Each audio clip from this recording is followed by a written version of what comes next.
தூய்மை பணியாளர்களுக்கு 3 வேளை உணவு வழங்கக்கூடிய திட்டத்திற்கான அரசாணை வெளியிடப்பட்டுள்ளது. தூய்மை பணியாளர்கள் அதிகாலையிலேயே தங்கள் பணியை தொடங்க வேண்டிய சூழ்நிலையில் பணிபுரியும் இடத்திற்கே உணவை எடுத்து வந்து சாப்பிடுவதில் பல்வேறு நடைமுறை பிரச்சனைகள் உள்ளன. இதற்கு தீர்வாக தூய்மை பணியாளர்களுக்கு காலை, மதியம் மற்றும் இரவு என்று 3 வேளைகளிலும் உணவு வழங்கக்கூடிய திட்டம் அறிவிக்கப்பட்டது. இந்நிலையில் முதற்கட்டமாக சென்னை மாநகராட்சியில் செயல்படுத்துவது தொடர்பான அரசாணை வெளியாகியுள்ளது. அதன்படி மொத்தம் 29,455 தூய்மை பணியாளர்களுக்கு 3 வேளை உணவு வழங்கப்படும் என்றும் 512 இடங்களில் உணவு பரிமாறப்படும் என்றும் தெரிவிக்கப்பட்டுள்ளது. இதற்காக 3 ஆண்டு காலத்திற்கு 186 கோடியே 94 லட்சம் ரூபாய் செலவிடப்பட இருப்பதாகவும் அரசாணையில் குறிப்பிடப்பட்டுள்ளது. டெல்டா விவசாயிகளிடமிருந்து நெல்லை உடனடியாக கொள்முதல் செய்ய வேண்டும் என தமிழ்நாடு அரசுக்கு எதிர்க்கட்சித் தலைவர் எடப்பாடி பழனிசாமி வலியுறுத்தியுள்ளார். இது தொடர்பாக அறிக்கை வெளியிட்டிருக்கும் அவர், விவசாயிகள் வியர்வை சிந்தி விளைவித்த நெல்லை பாதுகாக்க வேண்டியது அரசின் கடமை என்றும், முன்கூட்டியே திட்டமிட்டு நெல் கொள்முதலில் கூடுதல் வசதிகளை அரசு ஏற்படுத்தி இருக்க வேண்டும் என்றும் குறிப்பிட்டுள்ளார். அதிமுக ஆட்சியில் நாளொன்றுக்கு 1000 நெல் மூட்டைகள் கொள்முதல் செய்யப்பட்டதாக தெரிவித்துள்ள இபிஎஸ், 2021 திமுக ஆட்சிக்கு வந்ததும் கொள்முதல் செய்வதை நாளொன்றுக்கு 800 மூட்டைகளாக குறைக்கப்பட்டதாக குற்றம் சாட்டியுள்ளார். விவசாயிகள் படும் சிரமங்களை கண்டுகொள்ளாமல் திமுக அரசு செயல்படுவதாகவும் விமர்சித்துள்ளார்.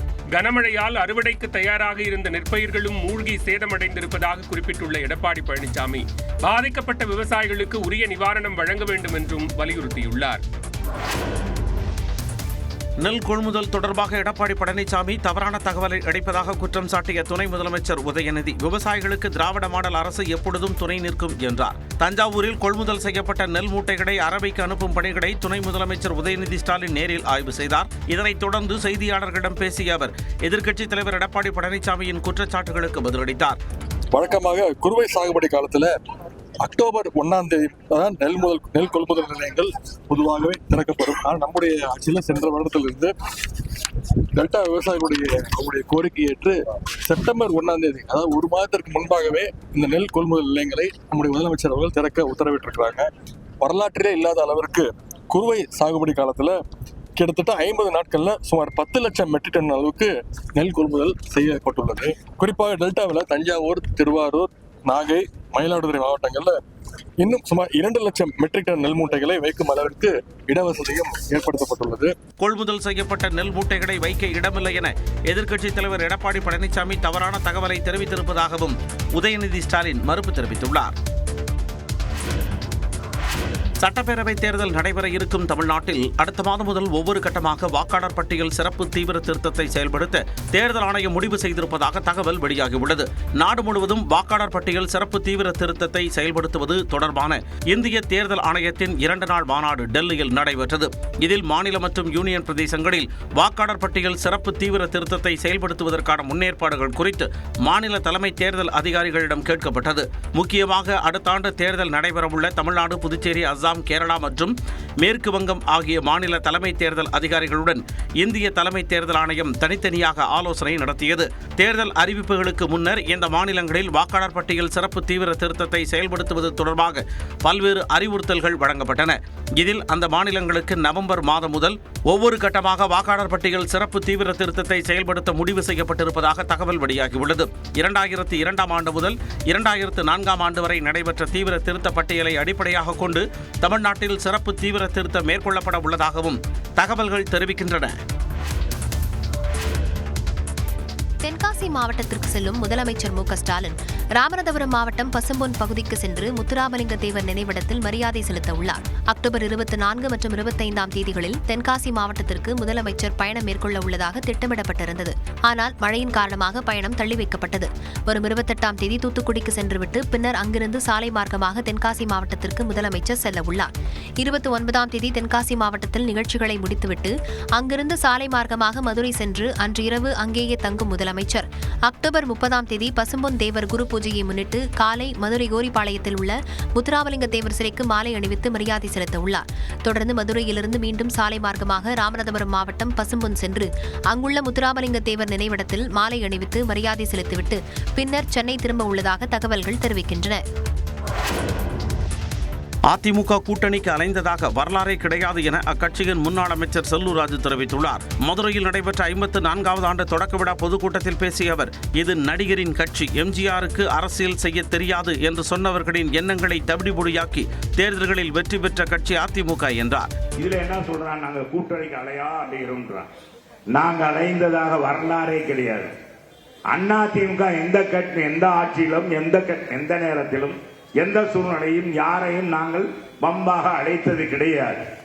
எங்களை பொறுத்தளவுக்கு எங்களை கொள்கையை எங்களுக்கு துணையாக தமிழக மக்களை காப்பாற்ற யார் துணை வந்தாலும் அவங்க தூக்கி கொண்டாடுவோம். எங்களுடைய இயக்கமாக எங்களுடைய கூட்டணியில் இருந்த காங்கிரஸாக இருக்கட்டும், பாரதிய ஜனதாவாக இருக்கட்டும், அவர்களுக்காக எங்க உயிரை கொடுத்து எங்க தொண்டர்கள் உழைப்பார்கள். கூட்டணியில் இருந்தபோது காங்கிரஸ் போன்ற கட்சிகளுக்கு உயிரை கொடுத்து உழைத்தவர்கள் அதிமுக தொண்டர்கள் என்றும் செல்லூர் ராஜு கூறினார்.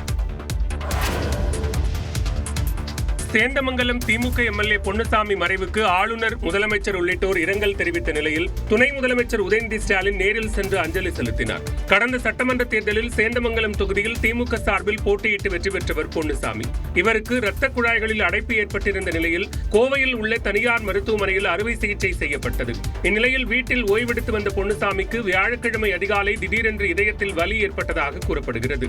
இதனையடுத்து நாமக்கல் தனியார் மருத்துவமனையில் சேர்க்கப்பட்ட நிலையில் சிகிச்சை பலனின்றி உயிரிழந்தார்.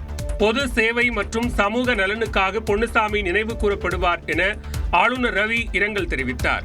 திமுக மீது தீவிர பற்று கொண்ட பொன்னுசாமி பழங்குடியின மக்களின் முன்னேற்றத்திற்காக அயராது பாடுபட்டவர் என முதலமைச்சர் மு க ஸ்டாலின் புகழஞ்சலி செலுத்தியுள்ளார். இதனிடையே நாமக்கல் மாவட்டத்தில் உள்ள புளியங்காட்டில் உள்ள வீட்டில் எம்எல்ஏ பொன்னுசாமியின் உடல் அஞ்சலிக்காக வைக்கப்பட்டது. அவரது உடலுக்கு துணை முதலமைச்சர் உதயநிதி மற்றும் அமைச்சர்கள் நேரில் அஞ்சலி செலுத்தினர்.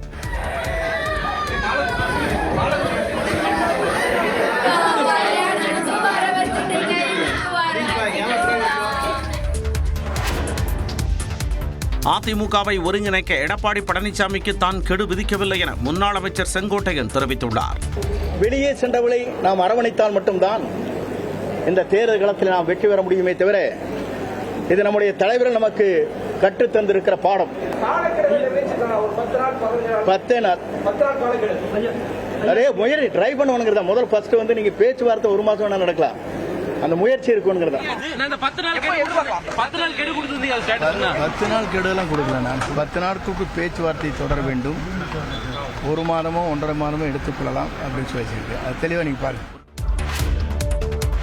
போதைப்பொருள் வைத்திருந்தது தொடர்பாக நடிகர்கள் ஸ்ரீகாந்த் மற்றும் கிருஷ்ணாவுக்கு அமலாக்கத்துறை சம்மன் அனுப்பியுள்ளது. போதைப்பொருள் பயன்படுத்திய குற்றச்சாட்டில் நடிகர் ஸ்ரீகாந்த் மற்றும் கிருஷ்ணா இருவரும் கடந்த ஜூன் மாதம் கைது செய்யப்பட்டனர்.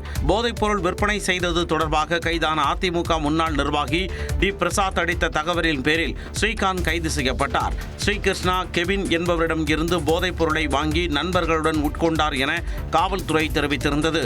இவர்களுடைய வங்கி பண பரிவர்த்தனை, கைப்பற்றப்பட்ட போதைப் பொருட்கள் அடிப்படையில் கெவினும் கைதானார். இவர்களுக்கு போதைப் பொருள் சப்ளை செய்த கானா நாட்டின் ஜான் என்பவரும் கைது செய்யப்பட்டார். அவர்களிடமிருந்து 40,000 ரூபாய் ரொக்கமும் பறிமுதல் செய்யப்பட்டது. இந்நிலையில் பறிமுதல் செய்யப்பட்ட பணம் தொடர்பாக விசாரணை நடத்த ஸ்ரீகாந்த் மற்றும் கிருஷ்ணா இருவருக்கும் அமலாக்கத்துறை சம்மன் அனுப்பியுள்ளது. இருவரும் ஜாமீனில் உள்ள நிலையில் ஸ்ரீகாந்தை வரும் 28ஆம் தேதியும் கிருஷ்ணாவை வரும் 29ஆம் தேதியும் நுங்கம்பாக்கத்தில் உள்ள அமலாக்கத்துறை அலுவலகத்தில் ஆஜராக அமலாக்கத்துறை தெரிவித்துள்ளது. கோவில் நிதியில் வணிக வளாகங்கள் கட்டக்கூடாது என்று தமிழகம் முழுவதும் இருக்கக்கூடிய அனைத்து கோவில்களுக்கும் சுற்றறிக்கை அனுப்ப இந்து சமய அறநிலைத்துறைக்கு சென்னை உயர்நீதிமன்றம் உத்தரவிட்டுள்ளது. சென்னை கந்தக்கோட்டம் முத்துக்குமார சுவாமி கோவிலுக்கு சொந்தமான இடங்களில் வணிக வளாகங்களும் குடியிருப்புகளும் கோவில் நிதியில் கட்ட தடை விதிக்க கோரி ஏபி பழனி என்பவர் மனு தாக்கல் செய்தார். வழக்கு விசாரணையின் போது 80% கட்டுமான பணியில் முடிந்துவிட்ட நிலையில் இந்த மனு தாக்கல் செய்யப்பட்டிருப்பதாகவும் 7 கோடி ரூபாய் செலவில் கட்டப்படக்கூடிய கட்டடங்கள் மூலமாக மாதம் 7 லட்சம் ரூபாய் வருமானம் கிடைக்கும் என்றும் தமிழக அரசு தரப்பு தெரிவித்தது. இருதரப்பு வாதங்களையும் கேட்டறிந்த நீதிமன்றம் முத்துக்குமார சுவாமி கோவில் நிலத்தில் மேற்கொள்ளப்படக்கூடிய கட்டுமான பணிகளை தொடர அனுமதி அளித்தது.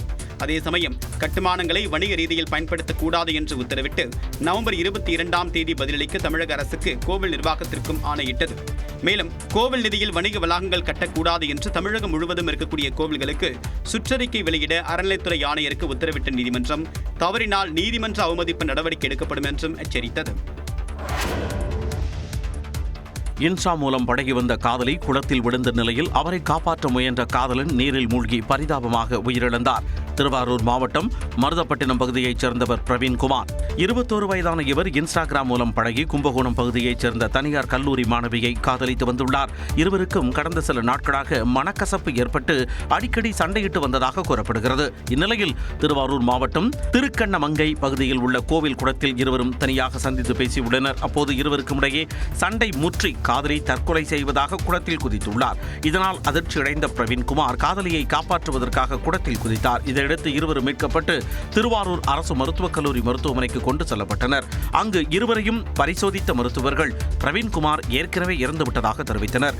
அதே நேரம் அவரது காதலி தீவிர சிகிச்சை பிரிவில் அனுமதிக்கப்பட்டுள்ளார். இச்சம்பவம் குறித்து வழக்கு பதிவு செய்து போலீசார் விசாரணை நடத்தி வருகின்றனர். கோவையில் உள்ள கல்லூரியில் நடைபெற்ற நிகழ்ச்சியில் நடிகர் பிரதீப் ரங்கநாதனுடன் செல்ஃபி எடுக்க மாணவர்கள் முண்டியடித்த போது தடுப்புகள் சாய்ந்து சிலர் கீழே விழுந்தனர். தீபாவளி பண்டிகையொட்டி நடிகர் பிரதீப் ரங்கநாதன், மமிதா பைஜு உள்ளிட்டோர் நடிப்பில் டியூட் திரைப்படம் வெளியானது. இந்நிலையில் இந்த படக்குழுவினர் பல்வேறு திரையரங்குகள், கல்லூரிகளுக்கு சென்று படத்தை விளம்பரம் செய்து வருகின்றனர். அந்த வகையில் கோவை நவ இந்தியா பகுதியில் உள்ள தனியார் கல்லூரிக்கு இயக்குனர் கீர்த்தீஸ்வரன், நடிகர் பிரதீப் ரங்கநாதன் ஆகியோர் சென்றனர். அப்போது பேசிய இயக்குனர் கீர்த்தீஸ்வரன் தனது படத்திற்கு ஆதரவு கொடுப்பதற்கு நன்றி தெரிவித்தார். தொடர்ந்து மாணவர்கள் மத்தியில் பிரதீப் பேசினார். தேங்க்யூ, உங்க ஆதரவுக்கு எல்லாம் தேங்க்ஸ். ரொம்ப சப்போர்ட் பண்றீங்க. உங்களோட அன்புக்கு என்ன திரும்பி தருவேன்னு தெரியல. ரொம்ப நன்றிங்க, தேங்க்ஸ்ங்க. உங்களை பார்த்தது எனக்கு ரொம்ப சந்தோஷங்க. நிகழ்ச்சியின் இறுதியில் பிரதீப் ரங்கநாதன், இயக்குனர் ஆகியோர் மாணவர்களுடன் செல்ஃபி எடுத்தனர். அப்போது தள்ளுமுள்ளு ஏற்பட்டு தடுப்பு சாய்ந்ததில் மாணவர்கள் கீழே விழுந்தனர். இந்திய அணிக்கு எதிரான 3 போட்டிகள் கொண்ட ஒருநாள் கிரிக்கெட் தொடரை ஆஸ்திரேலிய அணி 2-0 என்று கைப்பற்றியுள்ளது. அடிலைட் ஓவல் மைதானத்தில் நடைபெற்ற 2வது போட்டியில் இந்திய அணி 265 ரன்களை இலக்காக நிர்ணயித்தது. விராட் கோலி 2வது போட்டியிலும் டக் அவுட் ஆன நிலையில் ரோஹித் சர்மா மற்றும் ஸ்ரேயஸ் ஐயர் அரை சதம் கடந்து அணிக்கு உதவினர். 200 ரன்களையாவது இந்தியா தாண்டுமா என்ற நிலை இருந்த நிலையில் கடைசி நேரத்தில் அக்ஷர் பட்டேல் 41 ரன்கள் சேர்த்து உதவியதால் கௌரவமான ஸ்கோரை எட்டியது. ஆஸ்திரேலிய அணி தரப்பில் சுழற்பந்து வீச்சாளர் ஆடம் சாம்பா 4 விக்கெட்டுகளை அள்ளினார். பிறகு பேட்டிங் செய்த ஆஸ்திரேலியா கணிசமான இடைவெளிகளில் விக்கெட்டுகளை இழந்தாலும் தொடர்ந்து ரன் குவிப்பில் ஈடுபட்டது.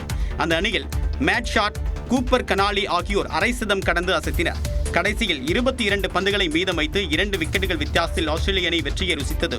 3 போட்டிகள் கொண்ட தொடரில் முதல் போட்டியில் கோட்டை விட்ட இந்திய அணி 2வது போட்டியிலும் தோற்றதால் தொடரை இழந்துள்ளது.